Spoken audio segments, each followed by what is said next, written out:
Alabama, 1840. What would you do if you discovered the person you trusted most had betrayed you in the most intimate way possible? Most people would scream, maybe throw things. Some would plot revenge. But what if you had the power to make your betrayer face the judgment of the very people they look down upon? Tonight, I'm going to tell you about Thomas Bellweather, a plantation owner who discovered his wife's affair and decided that traditional divorce wasn't enough.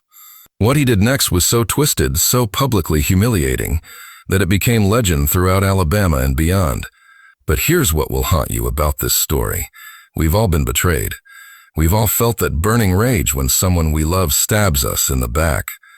We've all fantasized about revenge, about making them pay, about showing the world who they really are behind their perfect facade. The difference is that most of us don't own other human beings when we're planning our revenge. Thomas Bellweather did. By the end of this story, you'll understand how betrayal can turn love into something monstrous. You'll see how power corrupts even justified anger into something unrecognizable. And you'll question everything you thought you knew about justice, humiliation, and what happens when a broken heart meets absolute power. Because the truth is, there's a Thomas Bellweather in all of us. There's that moment when we're hurt so deeply that we'll do anything to make the pain stop. Anything to make the person who hurt us suffer the way we're suffering. The only question is, how far would you go? Thomas Bellweather hadn't started as a monster. In 1820, when he'd inherited Rosewood Plantation from his father, he'd been considered one of Alabama's most eligible bachelors. Handsome, wealthy, educated at Harvard, and possessed of what his neighbors called modern sensibilities about the treatment of enslaved people. That last part was important because Thomas genuinely believed he was different from other plantation owners. He provided better food for his workers, built sturdier cabins, and rarely used the whip. He told himself this made him enlightened, progressive, almost humanitarian. Of course, he still owned human beings. He still bought and sold families. He still profited from their unpaid labor every single day. But in the twisted logic of 1840s Alabama, Thomas Bellweather was considered a good master, and he wore that reputation like a badge of honor. In 1825, Thomas married Charlotte Fairfax, the daughter of a prominent Charleston shipping family. Their wedding was the social event of the decade, attended by governors, senators, and everyone who mattered in Southern society. Charlotte was everything a plantation wife should be: beautiful, refined, fluent in French, and skilled at managing household slaves with the iron fist of Southern femininity. For 15 years, they seemed like the perfect couple. Thomas expanded the plantation until it covered 8,000 acres. Charlotte hosted elaborate parties that were written about in newspapers as far away as New York. They had 3 children who were raised by enslaved mammies while Charlotte focused on her social obligations. But perfection is often just performance, and performance always cracks eventually. The crack in the Bellweather marriage came in the form of James Morrison, a traveling merchant who sold luxury goods to plantation families throughout the South. Morrison was everything Thomas wasn't: charming where Thomas was serious, adventurous where Thomas was cautious, passionate where Thomas was controlled.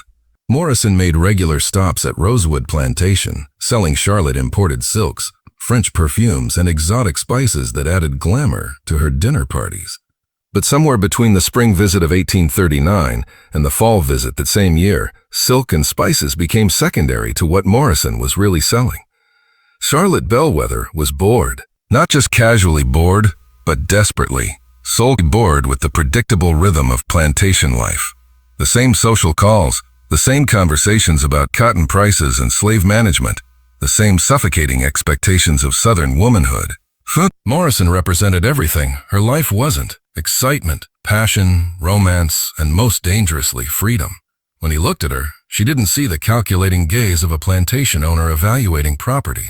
She saw desire and desire, for her as a woman rather than as a symbol of status and breeding stock. Their affair began with stolen glances during Morrison's business visits.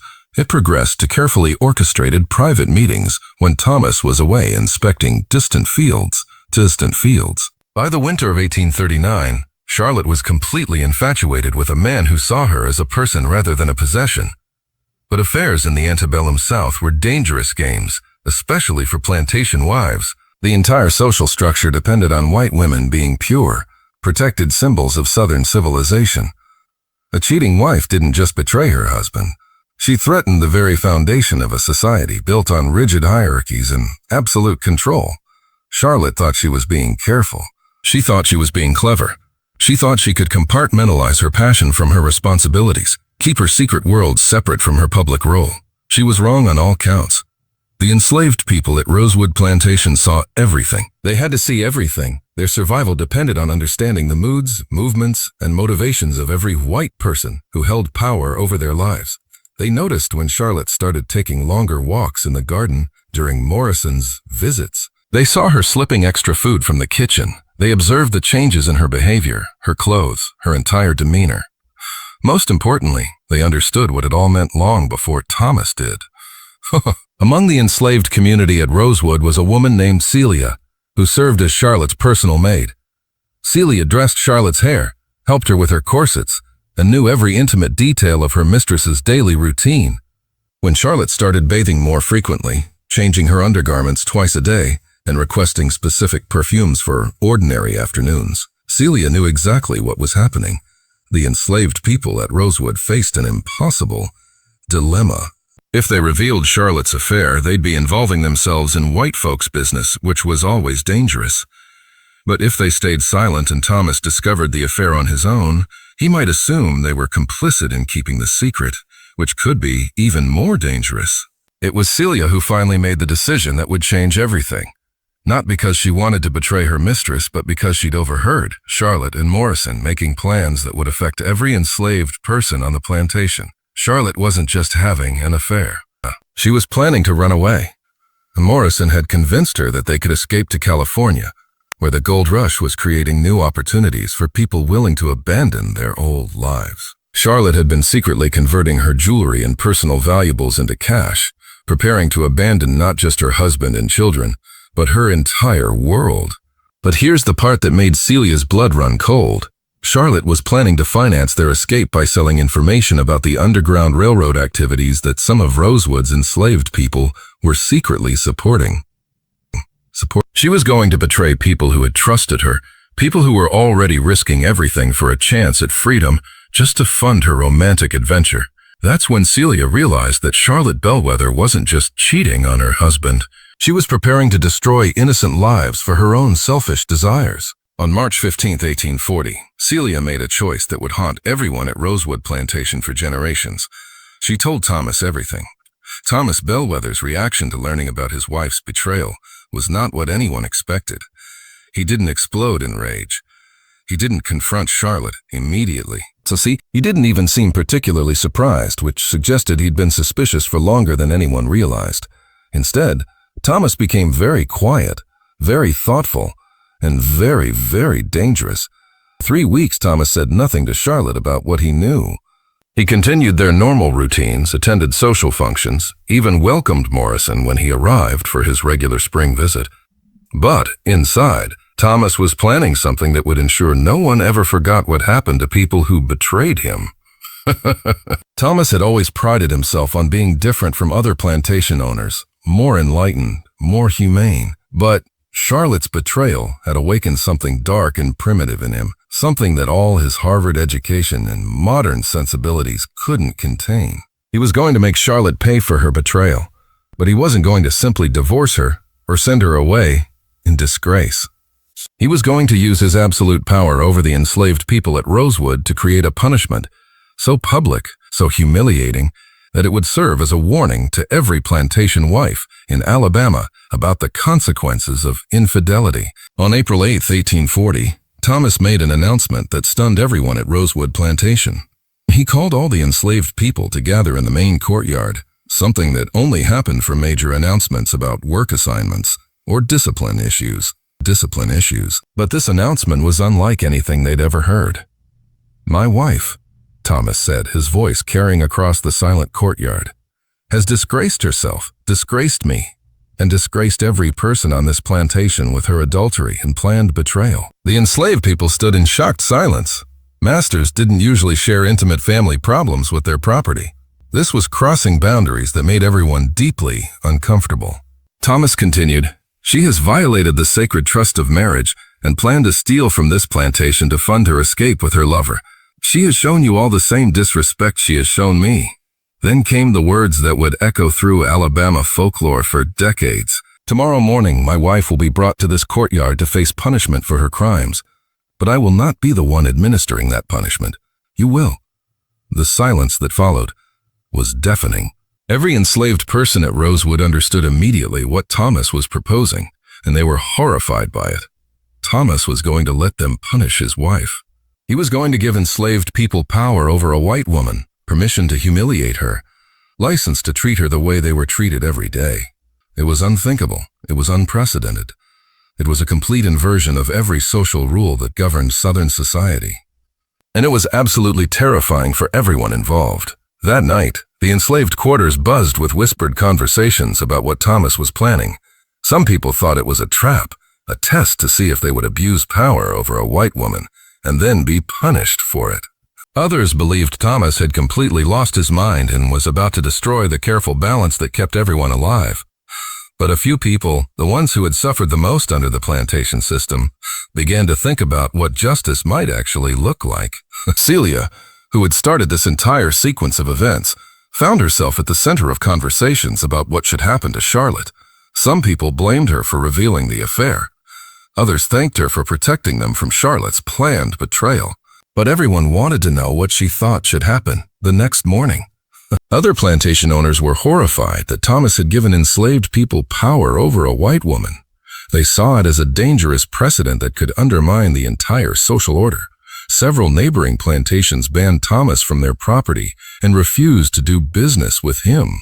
Charlotte became a social pariah, shunned by every respectable family in the state. But more than that, she was psychologically shattered by the experience of being treated as less than human. She spent the rest of her life isolated, broken, unable to reconcile the person she thought she was with the person she had revealed herself to be. Thomas achieved his revenge, but it came at a cost he hadn't anticipated. By inverting the power structure of his plantation, even temporarily, he had revealed the arbitrary nature of that power. The enslaved people at Rosewood had proven themselves capable of justice, mercy, and moral reasoning, which made their continued enslavement obviously wrong in ways that Thomas couldn't ignore. Within 2 years, Rosewood Plantation was sold. Thomas moved to New Orleans, where he drank himself to death, trying to forget what he had learned about himself, his wife, and the system he had helped maintain. But the most profound change happened among the enslaved people who had participated in Charlotte's judgment. They had experienced what it felt like to have power, to make moral choices, to act as free human beings. That experience couldn't be taken away from them, no matter what happened afterward. Many of them eventually escaped to freedom. Others became leaders in their communities. All of them carried with them the knowledge that they were capable of more than survival. They were capable of justice, wisdom, and mercy even toward those who had wronged them. The story of Charlotte Bellweather's public humiliation became legend throughout the South, but it was told differently depending on who was doing the telling. White people focused on the scandal of adultery and the dangerous precedent of giving slaves power over masters. Black people focused on the moment when enslaved people had been given the chance to seek revenge and had chosen mercy instead. But both versions of the story agreed on one thing. What happened at Rosewood Plantation in 1840 changed everyone who witnessed it. Today, if you visit the site where Rosewood Plantation once stood, you'll find only overgrown fields and a few crumbling foundation stones. But local historians say that the story of Charlotte's humiliation is still told in the area, passed down through generations as a complex tale about power, justice, betrayal, and the possibility of redemption. Because that's what makes this story so haunting. It's not just about revenge or humiliation. It's about the moment when people who had been denied their humanity were given the power to prove they possessed more of it than their oppressors. Charlotte Bellweather thought she was betraying only her husband, but she was actually betraying every value she claimed to hold: loyalty, honor, family, and faith. When she planned to fund her escape by betraying people who were already risking everything for freedom, she revealed that her moral center was completely hollow. Thomas Bellweather thought he was getting justice for his wife's betrayal, but he was actually exposing the moral bankruptcy of a system that gave him absolute power over other human beings. When the enslaved people at his plantation demonstrated more wisdom and mercy than he possessed, they proved that his authority was based on violence rather than virtue. And the enslaved people at Rosewood Plantation thought they were being forced into an impossible situation, but they were actually being given the opportunity to prove that oppression hadn't destroyed their capacity for moral reasoning, compassion, and justice. And justice. The real buried truth of this story isn't about adultery or revenge. It's about what happens when people are finally given the power to show who they really are inside. Charlotte showed that privilege without responsibility creates monsters. Thomas showed that power without wisdom destroys everything it touches. And the enslaved people at Rosewood showed that humanity can survive even the most dehumanizing circumstances. So I ask you, when you're betrayed, when you're hurt, when you have the power to make someone pay for what they've done to you, who do you become? Do you become Charlotte, so selfish that you'll betray innocent people for your own desires? Do you become Thomas, so consumed with revenge that you'll destroy everything you claim to value? Or do you become like Celia and the others, finding the strength to choose mercy even when you have every right to choose cruelty? The choice is always yours. But remember, your choice in that moment reveals who you really are. Not just to others, but to yourself. Leave me a comment and tell me what you think. Was Thomas's punishment of Charlotte justified? Or did he go too far? Do you think the enslaved people showed remarkable mercy? Or should they have taken harsher revenge? And most importantly, what would you have done if you'd been in that courtyard on April 9th, 1840? Don't forget to subscribe to Buried Truths, because next week I'm going to tell you about the plantation owner who tried to create his own religion with himself, as God chose, and how his slaves turned his blasphemy into his destruction. It's a story of manipulation, false prophecy, and divine justice that will challenge everything you think you know about faith and power. Until then, remember, the stories they buried are the ones that reveal the most about human nature. Manjo. The voices they silenced are the ones that spoke the most truth, and the truths they tried to erase are the ones that will ultimately set us all free. This is buried truth, and some betrayals reveal more than they destroy.